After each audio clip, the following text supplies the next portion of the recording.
안녕하세요. 산문선생 신국진입니다. 코로나가 좀 이렇게 많이 퍼지고 있죠.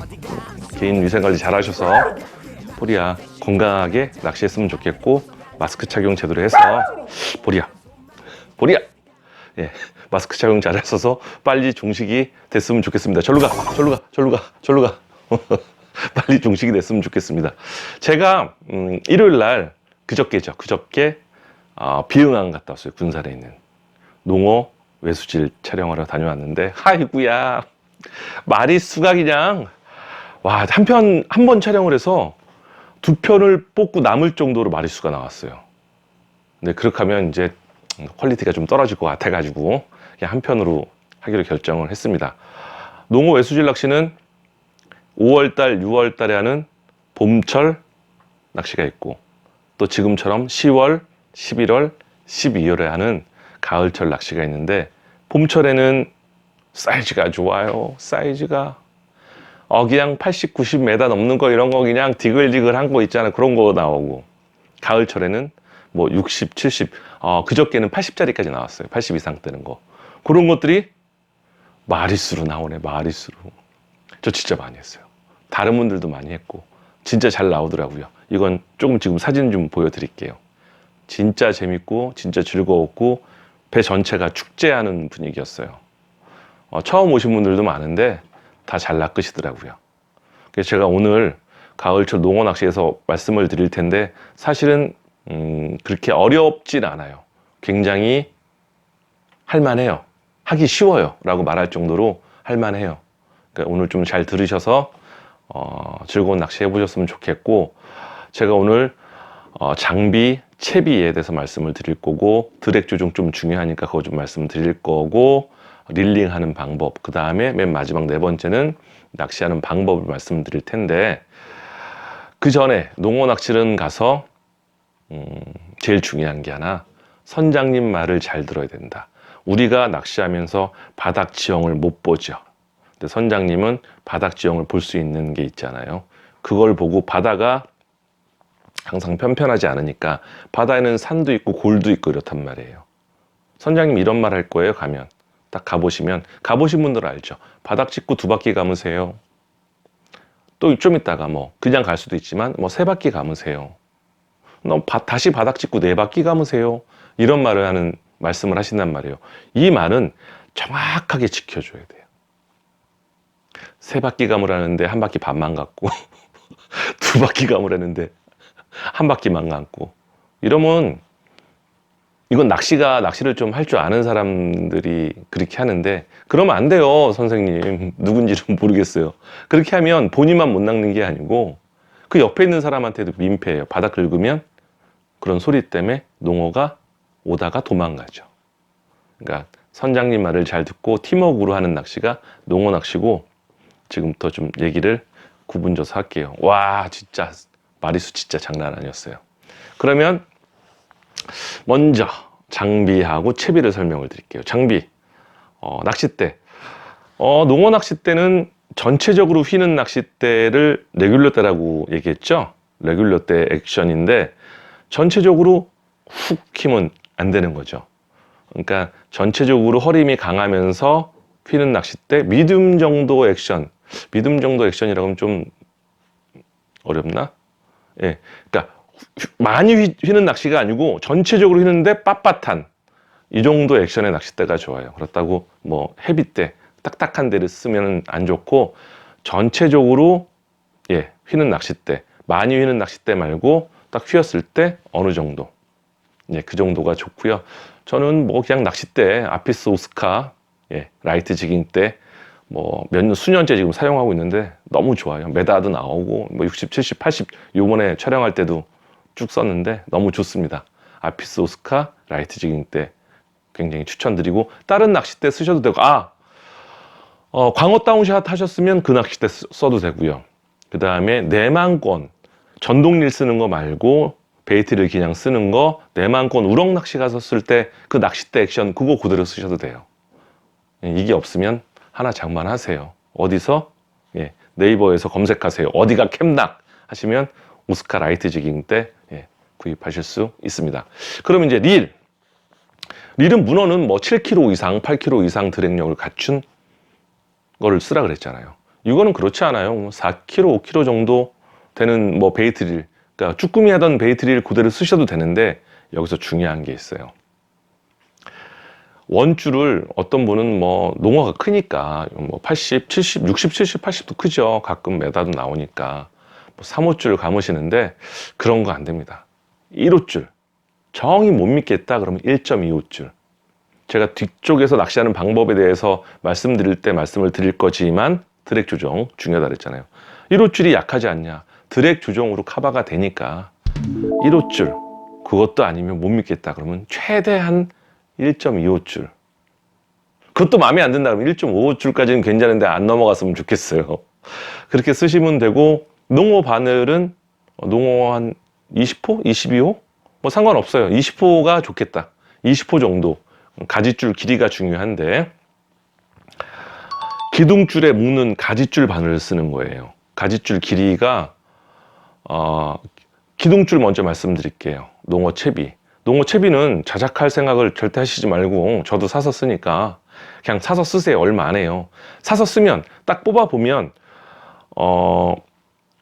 그 세발 핀도레가 있어요. 거기에 한쪽 길이는 한 뼘 되는 데가 있고 하나는 한 3뼘 되는 길이가 있어요. 3뼘 되는 데가 원줄에 묶는 거예요. 어떤 분은 거꾸로 묶으시더라고요. 긴 쪽이 원줄에 묶고, 그죠? 그 다음에 세핀도레에서 짧은 쪽은 버린 봉돌을 묶는 데예요. 그 중에 하나는 가지줄을 묶는데, 버린 봉돌하고 그 세핀도레하고 간격은 한 뼘보다 조금 더 넓을 수도 있고 한 뼘 정도예요. 그러니까 20cm나 30cm 미만 정도, 그 정도 단차를 주고, 그러면 가지줄은 한 3뼘, 그러니까 60cm나 50cm 정도 가지줄을 주는 거예요. 이렇게 채비를 꾸리시면 돼요. 이거 다 뭐 바늘 매는 거 파니까 20호 정도 사시면 좋고, 기둥줄은 뭐 많으니까 여러 종류 있는데 아무거나 상관없어요. 그냥 사서 쓰시면 돼요. 그렇게 하면 뭐 채비는 끝났고, 그 다음에 릴링. 농어 낚시 가서 선장님 말을 잘 듣는 걸로 그거는 이제 낚시하는 건 끝났잖아요. 들어요. 그 다음에 히트했어. 그럼 어떻게 해? 릴링을 빨리 해? 천천히 해요. 농어 낚시 릴링은 최대한 천천히 한다. 할 수 있을 만큼 최대한 천천히 한다. 얘가 차고 나가도 천천히. 그러면 돼요. 쉽죠? 농어 낚시 쉬워요. 농어 외수질 쉬워요. 민어 외수질도 쉬워요. 천천히 한다. 드랙 조정. 이게 사실 중요한데, 제 영상에 드랙 조정은 이 정도 세기예요. 제가 영상으로 보여드린 게 있어요. 근데 이게 사실 의미가 없더라고요. 그래서 제가 무슨 말씀을 드리고 싶냐면, 현장에 가서 선장님이나 사무장님한테 한 번만 조정을 해달라 그러세요. 사실은 꽉 잡고 조금만 풀러서 힘있게 당겼을 때 줄이 나와야 되거든요. 근데 이렇게 말하면 몰라. 영상으로 보여드려도 그 감을 모르시더라고요. 그러니까 귀찮아도 선장님이나 사무장님한테 처음에 딱 탔을 때 드랙 조정 어떻게 해주냐, 한 번만 당겨보면 알잖아요. 해주시고 당겨보면 그걸 몸에 딱 경험치로 갖고 계세요. 말로 하는 거는 쭉 힘있게 당겼을 때 나온다예요. 드랙 조정 굉장히 중요하니까 한 번만 해달라 그래가지고 선장님한테 경험치로 갖고 계시면 돼요. 쉽죠? 쉬워요. 이게 다예요. 농어 낚시. 즐거운 농어 낚시 하시면 좋을 것 같습니다. 이렇게 얘기하는 게 아니고 이제 낚시 방법 얘기하지. 사실은 여기가 끝이에요. 끝인데 현장에 딱 갔어요. 선상에 탔어. 선장님이 삐하니까 내렸죠. 내리면서 선장님이 뭐라 그러냐면, 제발 좀 말 좀 잘 들으세요. 이런 말 분명히 하실 거예요. 말 좀 잘 들으시고, 바닥 찍고 2바퀴예요. 빨리 3바퀴 감으세요. 어떤 땐 그래요. 바닥을 딱 찍었어요. 3바퀴 빨리 감아요. 그러면 바닥에서 3바퀴니까 한 2m 50, 뭐 어떤 거는 3m 정도 뛰고 가겠죠. 쭉 바닥에서 봉돌이 뛰어 있는 상태로 가는 거예요. 기둥줄에 새우는 어떻게 되어 있냐면, 봉돌은 여기 있지만 기둥줄은 더 길죠. 쭉 해서 새우가 매달려 있죠. 외수질 미끼는 뭐 아시겠죠? 당연히 살아있는 새우예요. 바늘에 새우가 매달려 있어요. 조류가 사리떼 가는 거라 그랬죠. 조금때보다 물이 가는 사리떼가 좋으니까 물살이 빠르면 이대로 진행을 하면 그대로 얘가 팔락팔락거리면 쫓아오겠고, 그죠? 가지바늘에 새우가 매달려서. 물살이 그 중에 좀 약하면 새우가 이 기둥줄을 타고 뱅글뱅글 도는 게 외수질 낚시잖아요.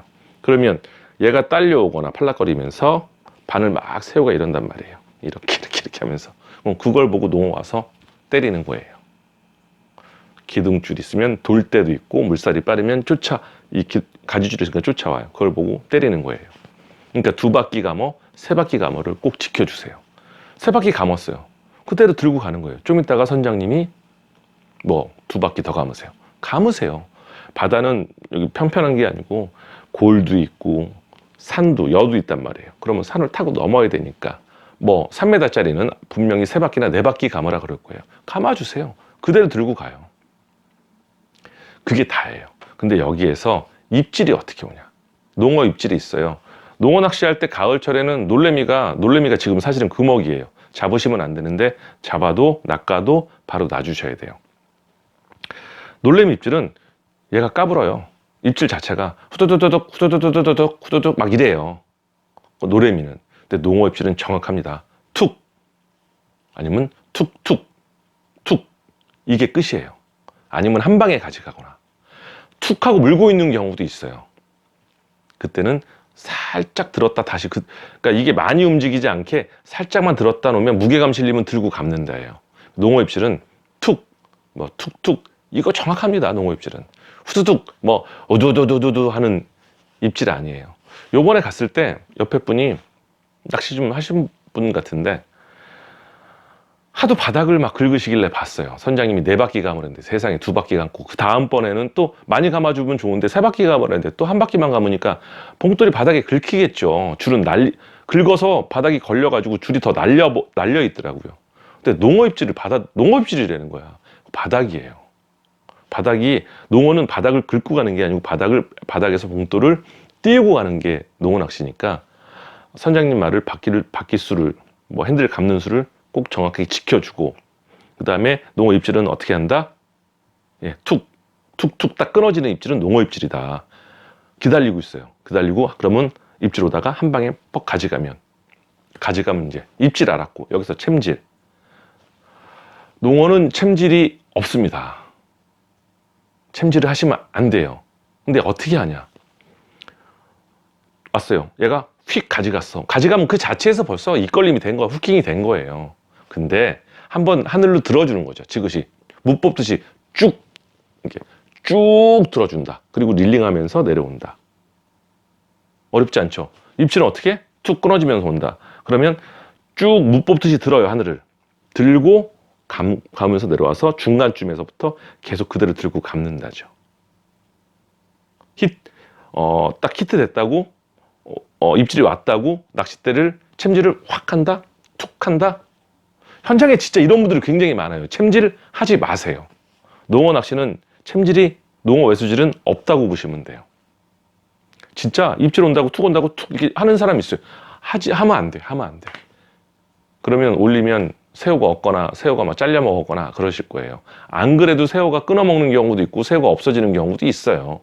근데 챔질 절대 하지 말고 지가 알아서 낚싯대를 가져가요. 훅. 그럴 때는 낚싯대를 못 뽑듯이 천천히 올리면서 이게 자동 후킹 된 거예요. 감는다. 쉽잖아요. 농어 낚시 굉장히 쉬워요. 그러니까 입질이 어떤 건지 아시겠죠? 노래미가 진짜 많이 입질하는데 장대도 마찬가지. 되게 후두두둑 되게 작아서 그러는지 경쾌하게 까불어요. 근데 농어 낚시는 정확하게 끊는 입질. 그것만 아시면 되고, 나머지는 선장님 말을 2바퀴 감어 그대로 지켜주시면 돼요. 농어 외수질 낚시는 배 전체에서 팀워크예요. 팀워크. 그리고 마지막으로 설명드릴 거, 광어 다운샷 때도 같이 쓰고 그 다음에 그 우럭 내망권도 같이 쓰는데, 이 농어 외수질 낚시의 액션을 어떻게 주냐? 없습니다. 농어 외수질 낚시 액션도 없고 챔질도 없는 거예요. 안 하는 거예요. 챔질은 든다고 했고 액션은 주는 방법이 없어요. 안 줘도 돼요. 안 줘야 합니다. 왜? 살아있는 새우를 쓰니까. 지가 봉돌 들고 와서 지가 가짓바늘에서 새우가 지가 알아서 막 팔럭팔럭 액션을 주는데 우리가 인위적으로 왜 액션을 줘요? 그러니까 낚시하기 편하잖아요. 이해가 되셨죠? 입질이 어떻게 들어오고 그때 낚싯대를 든다. 이것만 아시면 돼요. 릴링 어떻게 한다? 최대한 천천히. 아, 마지막으로 이 얘기해야 되겠다. 물에 다 올렸어. 그럼 뜰채 이제 사무장님이 뭐 떠주려고 준비하는 경우가 있죠. 그럼 다행인데 떼농어, 요즘에는 떼농어 많이 만나요. 사무장님 너무 바빠. 여기저기 떠주느라고. 그럴 때 다 낚은 거 물 위에 보여 지금. 근데 이때가 중요해요. 좀 한가해서 내가 낚으면 사무장님이 떠주려고 대기하고 있죠. 근데 떼농어 만났어. 여기저기 막 떠주고 다녀. 그럼 나한테 차례가 좀 늦을 것 같아. 그럴 때 중요해요. 다 낚은 고기 놓치지 않게. 물에서 얘가 주둥이가 밖으로 안 나오게 바로 수면에서 보이면 수면에 띄우지 말고 물속에서 뭐 하여튼 물 표면에 있어야 돼요. 표면보다 좀 밑에 있게끔 딱 놔두고 그대로 유지해요. 그럼 얘가 가면 놔둬요. 가면 다시 릴링하면 되니까 드랙 차고 나갈 거잖아요. 농어가 뭘 보면 다시 째거든. 그냥 그대로 가면 또 감고. 근데 물 위로 들지는 마요. 표면에 달랑달랑 이렇게도 하지 마요. 표면에서 달랑달랑 놀기도 하지 말고 표면이 있으면 그 밑에 바로 아래 놔두고 해서 기다려줘야 돼요. 다 낚은 고기 살짝 들어버리면 농어 주둥이가 이게 되게 약해요. 금방 터지거나 찢어져. 그리고 얘가 바늘털이 해버리면 잘 빠지거든요. 그러니까 물 수면에 그러니까 수면에 올라오면 안 돼요. 찰랑찰랑 올라오면 안 되고 수면은 바로 밑에 있게끔만 딱 낚싯대 유지. 차고 나가면 차고 나가라 그래. 또 감아주면 되니까. 그게 기다리면 돼요. 다 낚은 고기 많이 떨구시는 경우가 있어. 이게 탄성 나오면 그건 떨군 거야. 예, 우리는 그런 실수 안 하기를 바라겠습니다. 오늘도 가을철 농어 외수질 낚시 말씀드렸는데 낚시 가서 많은 도움 됐으면 좋겠습니다. 건강 조심하시고요. 3분 선생 신국진이었습니다. 감사합니다.